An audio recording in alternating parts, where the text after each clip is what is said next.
जय हिंद दोस्तों। स्वागत है आपके अपने online learning platform JMS agriculture academy में। तो हम लोग यहाँ तक पढ़ लिए थे, उसके बाद हम लोग आगे यहाँ से स्टार्ट करते हैं। जॉनसन जॉनसन वॉन लिविंग ने बतलाया कि पौधे कुछ कुछ रसायन अपने भोजन के रूप में मिट्टी से ग्रहण कर, यानी पौधे क्या होते हैं, पौधे कुछ होते हैं जो रसायन के रूप में भोजन क्या करते हैं, नीचे से यानी मिट्टी से ग्रहण करते हैं। फिर यहाँ पे देखिए सर सन सन 1842 में सर जॉन वेंटन लवेज ने रॉक फॉस्फेट को प्रतिक्रिया कराकर सुपर फॉस्फेट को बनाने के लिए तरीके के पेटेंट कराया। यानी जो था क्या था, रॉक फॉस्फेट था, और उसे मैंने मिक प्रतिक्रिया कराकर उसे क्या कर गए, उसे प्रतिक्रिया कराकर उसे क्या कब बनाया, सुपर फॉस्फेट बनाने के तरीकों का पेटेंट कराया, यानी उसको एक्सपेरिमेंट किया, समझ लीजिए इस प्रकार से। चलिए हम लोग आगे बढ़ते हैं।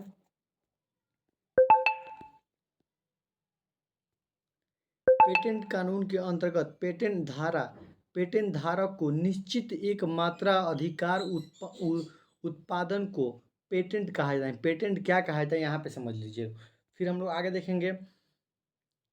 इसके साथ ही रसायन उर्वरकों के निर्माण के द्वारा खुले गए, यानी क्या कह रहा है, इसके साथ ही रासायनिक उर्वरकों के निर्माण के द्वार खुल गए, यानी जो पेटेंट जो कानून चला उसके साथ क्या हुआ, रसायन उर्वरक के क्या हुआ, एक द्वार, यानी उसका ओपन हो गया कि यह रसायन का प्रयोग किया जा सकता है, यहाँ से अब शुरू हो गया। उसके बाद देखिए नई उन्नत किस्मों के विकास कार्य कृषि के विकास के साथ ही निरंतर होता रहा। यानी क्या हुआ, नया किस्म का जो कार हो वो स्टार्ट हो गया यहीं से। उसके बाद फिर यहाँ पे कह रहा है किसी अन्य क्षेत्र से नई किस्म को लाकर यह देखा जा रहा है कि वह किस्म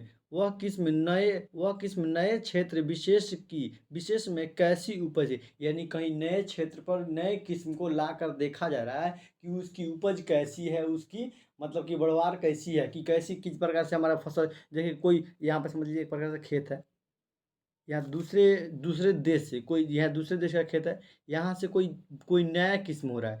वो नया किस्म को क्या कर रहे हैं हम लोग, वो नया किस्म को हम लोग यहाँ मतलब अपने देश भारत में लाकर एक्सपेरिमेंट कर रहे हैं कि देख रहे हैं हमारा खेत में ये कैसा उपज रहा है। तो देख रहा है कहीं अच्छा उपज दे दे, ज़्यादा उपज गया हमारे खेत में, तो इसको हम यही खेत में लगाएंगे, जो पहले वाला मेरा वैरायटी है उसको नहीं लगाएंगे। चलिए ठीक है, तो हम लोग आगे बढ़ते हैं यहीं से।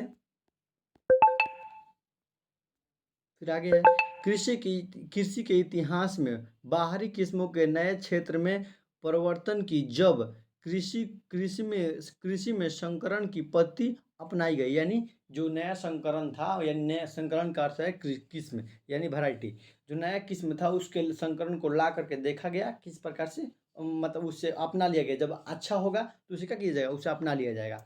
फिर कह रहा है संकरण की क्रिया की मदद से दो या दो से अधिक वांछित गुणों को जो अलग अलग किस्म के पौधे में मिलते हो उनका संवहन एक पौधे में किया जा सकता है। यानी जो नया किस्म था, अगर देखिए कोई कोई समझिए यहाँ पे जो एक पुराना किस्म है, एक नया यहाँ पे नया किस्म है।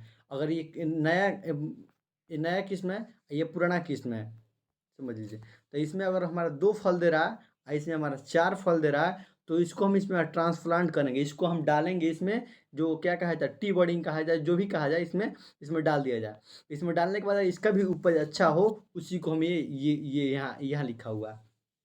उसके बाद देखिए नोट में हम लोग देखेंगे क्या,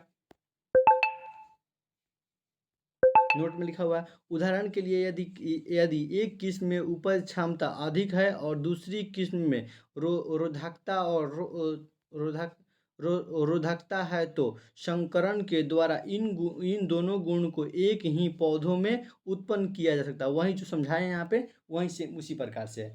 फिर देखिए जैसे यहाँ पे एग्जांपल दे दिया डायरेक्ट, जैसे यहाँ पर दिया है, जैसे गेहूं की फसल में नॉरिन टेन, यानी नॉरिन टेन क्या होता है, गेहूं की एक किस्म होता है। एवं धान की फसल में डीजी डीजीबुजेन जैसी बौनी जाति के पौधे की खोज की खोज योगानंतकारी परिवर्तन का आधारशील रही। यानी जो देखिए यहाँ पर समझाया गया है, सेम जो ऊपर प्रश्न है उसी प्रकार समझाया गया है यहाँ पे। चलिए हम लोग आगे देखेंगे।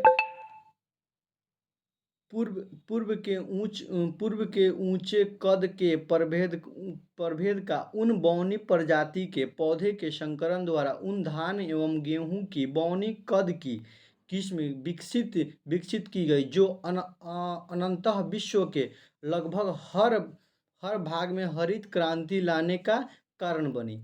यानी जो देखिए जो पुराना किस्म से नया किस्म में लाने का प्रक्रिया था, वो क्या हो गया, एक हरित क्रांति लाने का एक कारण बन गई।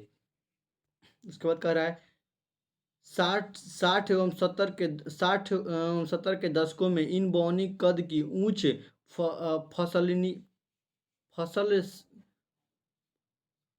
फलनशील किस्म के भारत में भी हरित क्रांति के आधारशील रही।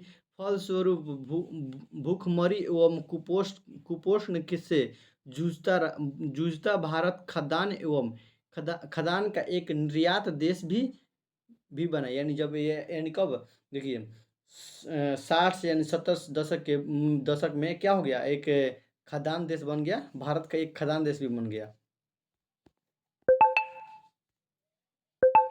जिन वैज्ञानिकों ने गेहूं एवं जौ की इन बौने कद के पौधे को ढूंढा, मानव समुदाय सदैव इनका ऋण रहेगा। यानी जो बौना कद जो इंसान ये गेहूं के बौना पौधा को ढूंढा, उसका मानव क्या हुआ, यानी इन टाइम के लिए उसका आसान बंद रहेगा।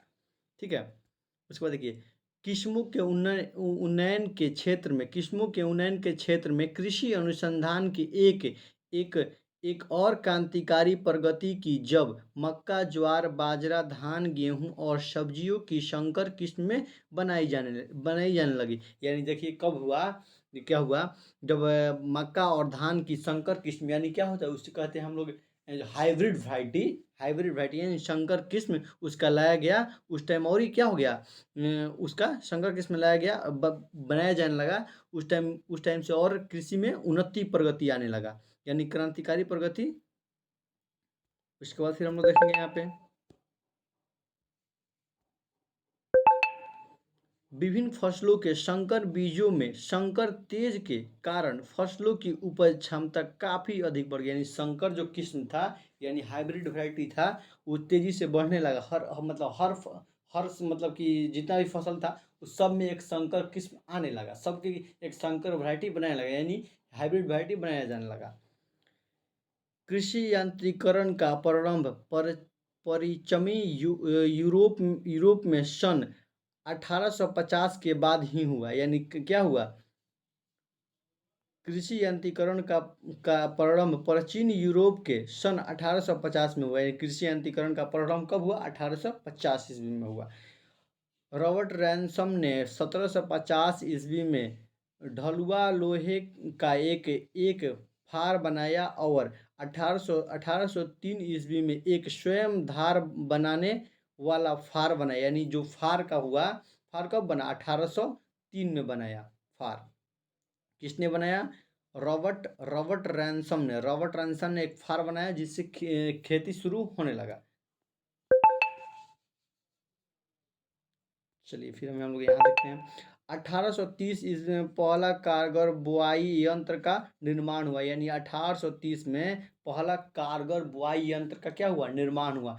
पहला ट्रैक्टर 1892 ईस्वी में संयुक्त राज्य अमेरिका यूएसए में सफलतापूर्वक निर्माण किया गया। यानी देखिए इंपॉर्टेंट है, पहला ट्रैक्टर कब बनाया गया, पहला ट्रैक्टर 1892 ईस्वी में संयुक्त राज्य अमेरिका द्वारा बनाया गया, यानी यूएसए द्वारा बनाया गया। उसके बाद फिर हम देखेंगे ट्रैक्टर के निर्माण ने नए यंत्रों का उपकरणों के निर्माण के द्वार खोल दिए।